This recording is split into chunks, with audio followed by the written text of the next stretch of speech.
Oi, meu nome é Chess e sim, por incrível que pareça, eu resolvi gravar mais conteúdo pro canal. Hoje eu vou falar de algo muito interessante, que na internet isso é como se fosse uma mina de ouro. Sim, isso mesmo, eu estou falando de estéticas de internet.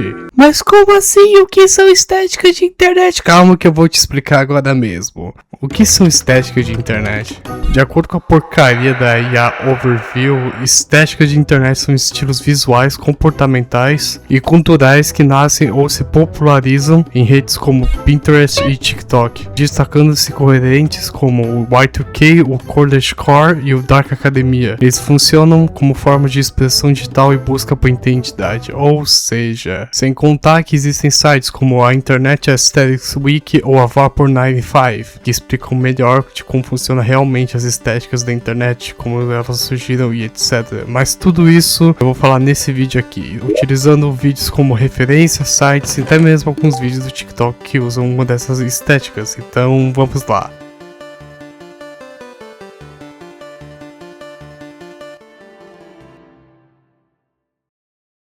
Y2K. Y2K é uma estética que foi criada e usada entre 1997 e 2004. É uma estética que faz uma mesclagem de descoberta que o 3D tinha na época, e era usada de uma qualidade meio duvidosa, como se ele fosse surgido de uma época onde a tecnologia estava começando a florescer, e isso aconteceu graças à virada do milênio, no ano de 2000. Se você nasceu entre os anos 80 e 90, é bem provável que você lembre da preocupação que as pessoas tinham em relação ao tão famoso bug do milênio, que em resumo da ópera na época as datas ainda não tinham sido atualizadas para o ano 2000, então se isso não tivesse acontecido, ao invés de irmos para o ano 2000, a gente iria acabar voltando para o ano de 1900. Mas por que não iríamos avançar para o ano 2000? Simples, porque até então só existiam 2 dígitos do ano, junto com as datas, então as pessoas estavam acostumadas a falar, estamos em 95 igual a 1995, coisas supostas ditas até hoje, inclusive. Mas felizmente ou infelizmente para muitos, o ano 2000 veio e nada de ruim aconteceu, se bem que anos depois surgiu o minimalismo e estragou todas as coisas da realidade, mas enfim. Além disso tudo, as características principais do Y2K é algo mais futurista, porém metálico, que reflete a nostalgia, tecnologia surgindo com uma moda extremamente inovadora e agradável. Foi nessa época aí que as modas estavam cada vez mais chamativas e bonitas de se usar, que utilizavam muitas estrelas, corações, efeitos de bubbles, celulares flips, entre outros. Inclusive, muitas das obras que mais marcou essa estética até hoje foi o Matrix, um filme que foi lançado em 1999 e já tinha alguns efeitos 3D totalmente diferentes do que é nos dias de hoje, algo que envelheceu como leite, mas continua tendo seu charme, nostálgico no caso. Enfim, além disso, claro, teve sites que surgiram na época, estavam surgindo no caso, como o MySpace e o MSN, por exemplo. Fruitica Aéreo. Essa é uma das minhas estéticas favoritas, porque ele não só trata como uma estética limpa e sustentável, como também era uma reflexão de futuro de uma paz mundial. Vamos supor que tudo que você vive nos dias de hoje, como o capitalismo tardio, uma escala abusiva de trabalho, ou até mesmo redes sociais com um algoritmo que te persegue até a sua alma, não existissem porque o Fruitica Aéreo...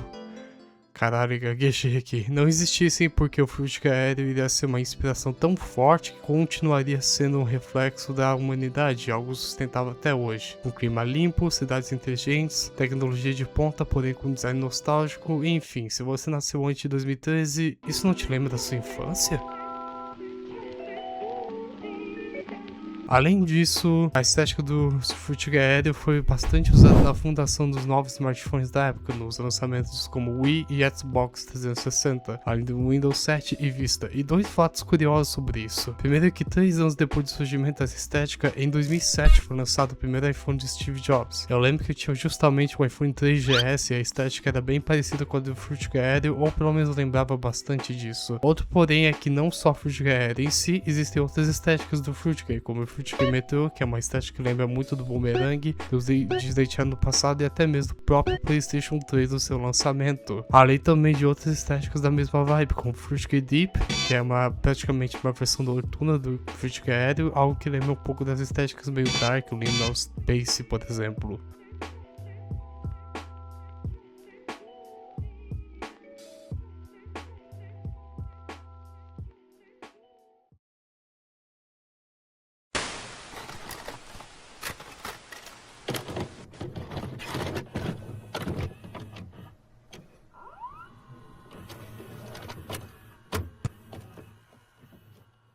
Vaporwave.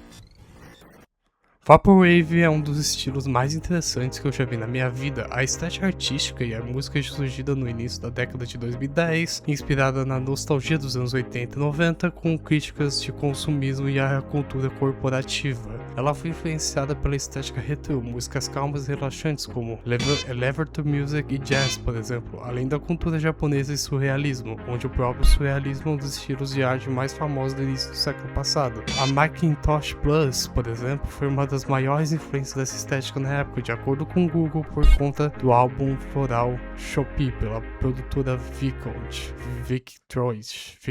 não sei como pronunciar isso. E é isso, acho que não tem muito o que dizer sobre essa estética, mas ela não deixa de ser interessante.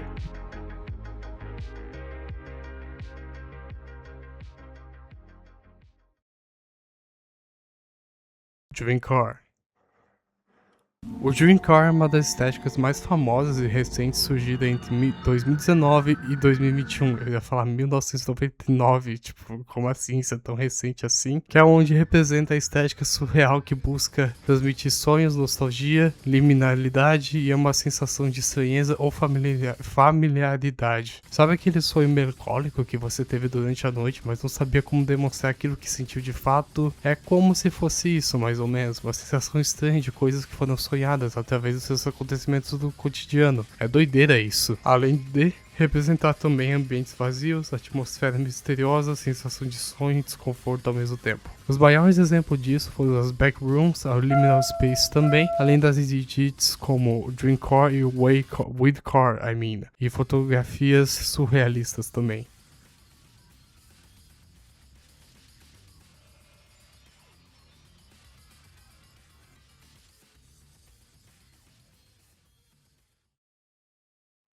Animecore. E por último, mas não menos importante, temos também a estética dos animes, que foi inspirada na cultura dos animes e mangás japoneses, reunindo elementos visuais de diferentes gêneros e épocas da animação japonesa. Além das cores bem chamativas e coloridas, é muito utilizado de personagens de anime, mangás, uniformes escolares e aqueles efeitos de velocidade de painéis de mangá. Vocês lembram da época do YouTube antigo, onde passava aquele bastante replies de animes e não existia o botão de likes, mas sim estrelas? Pois é, foi mais ou menos nessa época que o Animecore começou a fazer sucesso, e os melhores exemplos dessa estética em si talvez seja o Studio Ghibli e até mesmo Evangelion, pela estética das cores e a representação que tem por ela.